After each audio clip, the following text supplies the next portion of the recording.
Hey everybody, to kick this week's video off, I've got a few minutes of footage from the last day of my last hard week of training.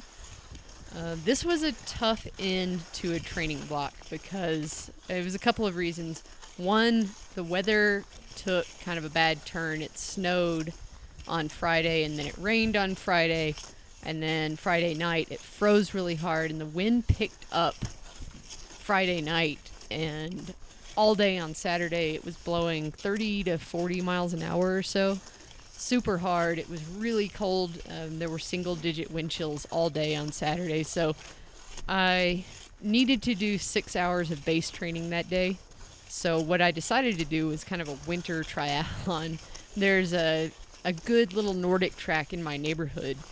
I snowshoed a few laps on it first, just to kind of break through the slick, icy layer that was on top of it from the rain the day before.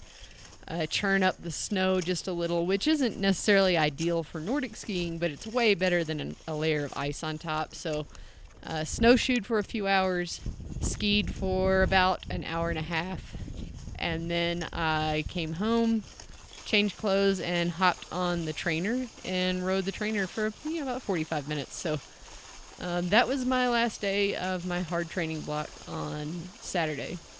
Kind of on top of that weather, Matt had been out of town working the Texas demo tour with Rocky Mountain for a couple of weeks, and that was during that training block. And I know I don't really talk about it much here, but Matt really picks up a lot of my slack when I'm training really hard, when I'm recovering. He cooks, he cleans, he grocery shops, he sorts through the giant pile of shit that I leave on the coffee table and the fireplace after I get home from training. So, he does so much that I'm kind of a shit show sometimes when he's not here. I mean, this is really as much his tour divide as it is mine, so I really appreciate his help. But I got that training done, and this week has been a recovery week, and I am kind of getting near the end of it now, and I finally got to putting the suspension fork on my bike, so here's a little bit of video about that. We are 26 weeks out from Tour Divide. You will see there's a new feature on my bike. I've put my aero bars on here. These were on my drop bars that I had on my Spot hardtail. And I've put them on here. More on that in just a second. I'm about to put this Fox 34 step cast on my bike because I've decided I don't really like a rigid fork. And in the words of Lael Wilcox, suspension is so light now and so good, why wouldn't you use it? So, I'm going to do that, but first I have a couple of rants. This is a medium frame. Before I started using this little wolf tooth B-Rad bottle mover thingy, I couldn't fit my smallest water bottle in this position. It's dumb. Water is way more important than standover. Standover is the least important thing in fitting a bike. It's just terrible that people are having to do shit like this because you want to have the lowest standover out there. Please stop with the standover. It is dumb. It is hurting the rest of the functionality of the bike. So, enough with the standover stuff. Second, you've heard me rant about this on JRA. The axis shifter for mountain bikes. It is the least good thing of axis. It is not as good. The rest of the axis system is so good that this is just not, it's not there. The fit of it is weird. The ergonomics are weird, for one. You can see on my aero bars I've got the blip shifters, which I had them connected to. If you have road shifters for drop bar, you can plug these in and these will control your shifters. The mountain shifter is not blip compatible. You have to have these plugged into a box, which is incredibly expensive. Really, really expensive. And then it can remotely control this, like through Bluetooth communication. I've already got a bunch of stuff that's going to be in this area with light, with bag, computer, um, all of that. I'm not putting an extra piece of equipment up here, and I just don't have the cash to like pay for it. It's ridiculous. So yeah, ergonomics, sensitivity, it just shifts a little too easily. I know that's an odd complaint, but you put your finger near it or rest your finger on it, then you hit bumps, you'll just rapid fire, like at the frequency of the bumps, you'll rapid fire shift your shifting. So it just needs to be better. Axis is so good that this is just not as good as Axis. So SRAM, if you're out there, sorry, but I know you guys take criticism pretty well. Unlike a lot of other companies, let's do better with this. Send me some prototypes. I will test the shit out of them and let you know what I think. I mean, I'm going to let you know what I think anyway, because you guys know that's what I do. So it is time to get to putting some suspension on here.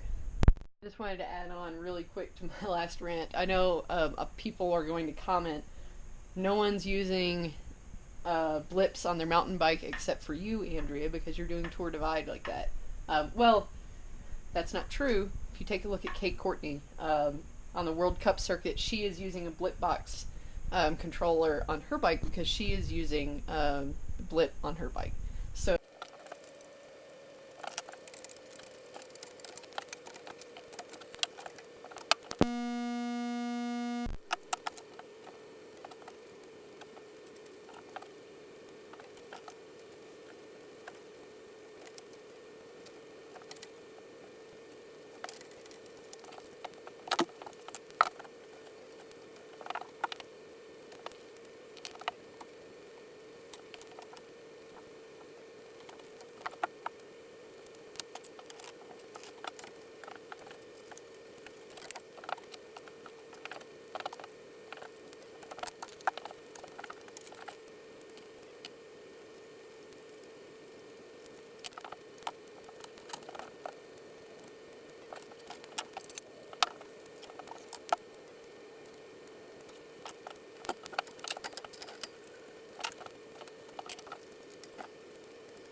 alright, so we got the torque on, got the aero bars in place, chain is lubed.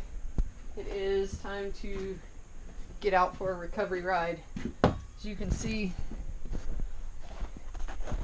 it is pretty snowy here. This has been a recovery week, which has been good because the conditions are pretty rough. Sorry I haven't put another video out since the last one. I know it's been a hot minute, but usually, you know, I do like a 3-week progressively more difficult training cycle, followed by a rest week, which is this week.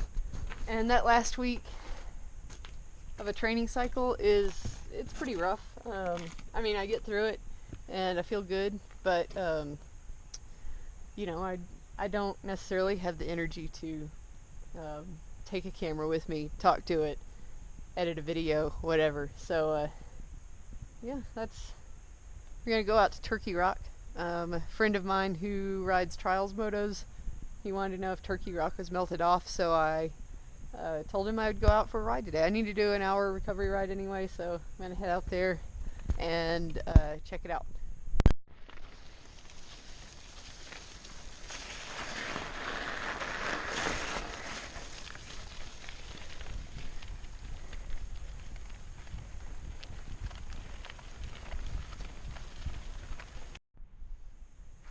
I don't know if I ever get tired of the Turkey Rock.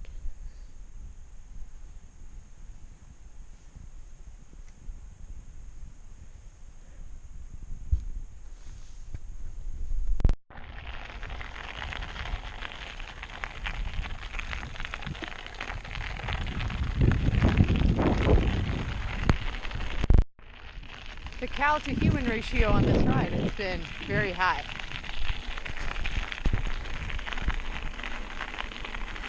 This is basically my driveway. I mean, it's the road that goes to my driveway, so it's awesome.